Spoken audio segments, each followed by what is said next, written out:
Hello everyone, myself Tanima Kaur and welcome back to my channel. इस video में हम question number 2 के साथ स्टार्ट करेंगे। लास्ट वीडियो में हमने क्वेश्चन नंबर 1 खत्म कर लिया है और क्वेश्चन नंबर 2 का फर्स्ट पार्ट है 5x² - 6x divided by 3x। ठीक है, तो ये डिवाइड की फॉर्म में है, तो इसको हम न्यूमरेटर डिवाइडेड बाय डिनोमिनेटर की फॉर्म में लिख लेते हैं। ठीक है, अब देखते हैं कि ऊपर वाली टर्म है उसमें से क्या कॉमन आ रहा है। देखो, ऊपर इसके पास x² है और इसके पास x है, तो इसको हम ऐसे लिख सकते हैं। -6 को हम ब्रेक कर सकते हैं प्राइम फैक्टर्स में, 2 × 3 × x और नीचे रहेगा 3x। तो अब इन दोनों में से क्या कॉमन आ रहा है, x और यहाँ पे भी x, तो हम इसे बाहर ले लेंगे। अंदर क्या बच जाएगा, 5x - 2 × 3 यानी कि 6 और नीचे क्या है 3x। अब ये आ गया है मल्टीप्लाई की फॉर्म में। और हमने पढ़ा था कि फैक्टर्स जो होते हैं वो हमेशा एज अ प्रोडक्ट की फॉर्म में होते हैं, और जब प्रोडक्ट की फॉर्म में होंगे तभी कटिंग हो सकती है। प्लस और माइनस जब बीच में हो तो कटिंग नहीं कर सकते। तो यहाँ पे भी 3 × x है और यहाँ पे भी x × ये ब्रैकेट की वैल्यू है, तो हम इसको यहाँ से काट देंगे। ठीक है, और हमारा आंसर क्या बचेगा, 5x - 6/3, या फिर इसको ऐसे लिख सकते हैं 1/3 5x - 6। ठीक है, सो नेक्स्ट पार्ट है 3y⁸ - 4y⁸ + 5y⁴ divided by y⁴। सो अब हमारे पास जो फर्स्ट टर्म है उसमें से हम उसको पहले ब्रेक कर लेते हैं फैक्टर्स की फॉर्म में और फिर देखेंगे कि क्या क्या कॉमन आ रहा है। तो ये हो जाएगा 3 × y, 8 टाइम्स y है तो 8 टाइम्स y लिख लेते हैं। 4 5 6 7 8 माइनस 4 को हम ब्रेक कर सकते हैं, तो किस फॉर्म में लिखेंगे इसे, 2 × 2, और y 6 टाइम्स है तो उसको 6 टाइम्स लिख देते हैं। 3 4 5 एंड 6। फिर है प्लस 5 अपने आप में ही प्राइम फैक्टर है, उसके बाद प्राइम नंबर है सॉरी, और y⁴ क्या है 4, तो 4 टाइम्स y आ जाए। ठीक है, तो अब हम इसमें देखते हैं कि क्या कॉमन आ रहा है। तो कॉमन आने वालों को हम मार्क कर लेते हैं। ठीक है, कितने कॉमन आ सकते हैं, देखो 1 यहाँ पे, यहाँ पे, यहाँ पे।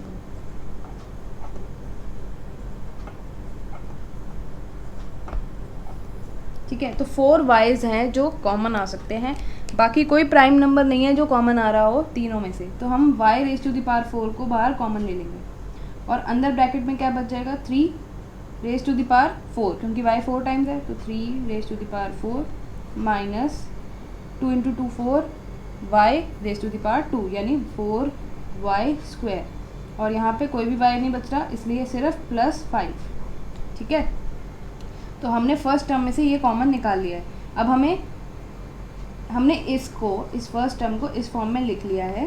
ठीक है, अब इसकी वैल्यू यहाँ पे पुट कर देंगे और इसको y⁴ से डिवाइड कर देंगे, तो ये हो जाएगा -4y² + 5 डिवाइडेड बाय y⁴। ठीक है, तो इसे कैसे लिखेंगे, डिनोमिनेटर में। ठीक है, ये यहाँ पे मल्टीप्लाई हो रहा है तो इससे ये कट जाएगा और हमारा आंसर क्या आएगा, 3y⁴ - 4y² + 5। So third part of question number 2 is 8 into bracket start x³ y² z² plus x² y³ z² plus x² y² z³ divided by 4x² y² z²।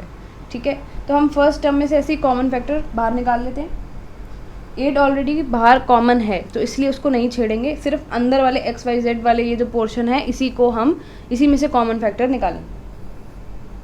ठीक है, तो इसके क्या कॉमन फैक्टर बनेंगे first term के, x × x × x, y × y × y, z × z, plus x × x × y 3 times है, z 2 times है, plus x × x × y 2 times, y × y, z 3 times, z × z, bracket close. अब इसमें हम common factors mark कर लेते हैं। Common factors mark करते ही हमें पता चल जाएगा कि हमें बाहर कॉमन क्या लेना है। तो x यहाँ पे x तीनों में से 1x बाहर निकाल लिया हमने, फिर दूसरा x, अब और x तो है नहीं दूसरी टर्म्स के पास, इसलिए अब हम x को छोड़ के आगे y पे चलते हैं। y तीनों में से कॉमन निकाल रहे हैं। z 2 बार था तो हमने यहाँ पे भी 2 बार मार्क कर लिया। तो जो राउंड किए हुए रेड मार्क्स में मैंने वेरिएबल्स हैं वो हमारे सारे क्या हैं, कॉमन फैक्टर्स। तो हमने कॉमन क्या लिया, x square y square z square. तो 8 के साथ हमने क्या कॉमन ले लिया, x square y square z square. अब हमारे पास ब्रैकेट में बचा क्या है, x सिर्फ x प्लस यहाँ पे देखें तो y, यहाँ पे देखें तो प्लस z। ठीक है, तो हमारे कॉमन फैक्टर्स आ गए 8x square y square z square, bracket start x plus y plus z, यहाँ मल्टीप्लाई है और इन सब के बीच में भी मल्टीप्लाई है। अब ये जो हमने न्यू वैल्यू बनाई है, ये फर्स्ट यहाँ जो ये फर्स्ट अलजेब्रिक एक्सप्रेशन थी, इसकी हमने एक न्यू वैल्यू, न्यू फैक्टर की फॉर्म में वैल्यू बना ली। अब इसको उसमें पुट कर देंगे यहाँ पे क्वेश्चन में। तो ये हो जाएगा x plus y plus z divided by, इसके हम डिनोमिनेटर में लिखेंगे divided by 4x square y square z square. ठीक है, नीचे भी सब कुछ मल्टीप्लाई में है और यहाँ पे भी सब कुछ मल्टीप्लाई में है, सिर्फ यहाँ पे अंदर ब्रैकेट में ये सम है। ठीक है ना, तो इसको हम नहीं छेड़ेंगे क्योंकि प्लस में हम कटिंग नहीं कर सकते, हम सिर्फ as a product of factors की ही कटिंग कर सकते हैं। तो जेड स्क्वायर से जेड स्क्वायर, वाई स्क्वायर से वाई स्क्वायर और एक्स स्क्वायर से एक्स स्क्वायर की कटिंग हो जाएगी और 4 2 ज़ा 8, तो आंसर आ जाएगा 2 into x plus y plus z. तो फोर्थ पार्ट है x cube plus 2x square plus 3x divided by 2x। तो हम यहाँ पे फर्स्ट अलजेब्रिक एक्सप्रेशन के फैक्टर्स बना लेंगे और उसमें से कॉमन फैक्टर्स को बाहर निकाल लेंगे। तो ये हो जाएगा x into x plus 2 into x plus 3 into x. ठीक है, अब हम देखते हैं कि तीनों ब्रैकेट्स में से क्या कॉमन आ सकता है। तो ध्यान से देखने से हमें ये पता चल रहा है कि इसके पास 3x है, इसके पास 2x है और इसके पास एक ही x है। तो हम एक ही x को बाहर निकाल सकते हैं और कोई भी प्राइम नंबर या कोई और नंबर ऐसा नहीं है जिसे हम एज अ कॉमन फैक्टर ले सकते हैं। तो x बाहर आ जाएगा तो अंदर क्या रह जाएगा, x square plus 2x plus 3। ये हमने इस एक्सप्रेशन की फैक्टराइज फॉर्म बना ली है। अब इसको यहाँ पे पुट कर देंगे डिवाइड में, डिवाइड बाय 2x, इसको डिनोमिनेटर में लिख देंगे। अब ये यहाँ पे मल्टीप्लाई हो रहा है, यहाँ पे भी ये मल्टीप्लाई हो रहा है, तो इसको इससे काट देंगे। तो हमारे पास आंसर आ जाएगा x square plus 2x plus 3 divided by 2।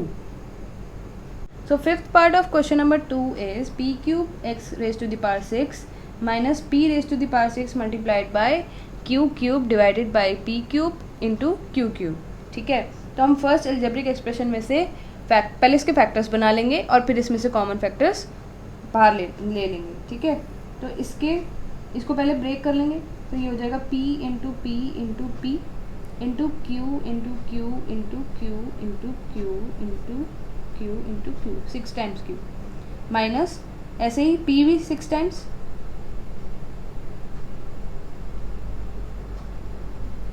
और फिर मल्टीप्लाई बाय q 3 टाइम्स। अब देखते हैं कि दोनों ब्रैकेट में से कौन कौन सी टर्म्स कॉमन आ रही हैं, उनको हम कर लेंगे मार्क। तो ये हो जाएगा, यहाँ पे 3 टाइम्स p है और यहाँ पे 6 टाइम्स p है, तो सिर्फ 3p ही हैं जो बाहर आ पाएंगे, यानी p raise to the power q, वही बाहर आ पाएंगे। और यहाँ पे 3q हैं और यहाँ पे 6q हैं, तो यहाँ पे सिर्फ हम यहाँ से 3q और फिर यहाँ से 3q बाहर निकाल पाएंगे। कॉमन फैक्टर का मतलब है कि दोनों में आने चाहिए, दोनों में बराबर फैक्टर्स बाहर निकलने चाहिए। तो यहाँ से हमने क्या निकाला, p q और यहाँ से निकाला q q, बचेगा क्या, q q माइनस यहाँ बचेगा p q। तो ये बनने हमारे फैक्टर्स इस अलजेब्रिक एक्सप्रेशन के। ठीक है, अब हम इसकी हमने दूसरी वैल्यू बना ली, अब इसको क्वेश्चन में पुट कर देंगे।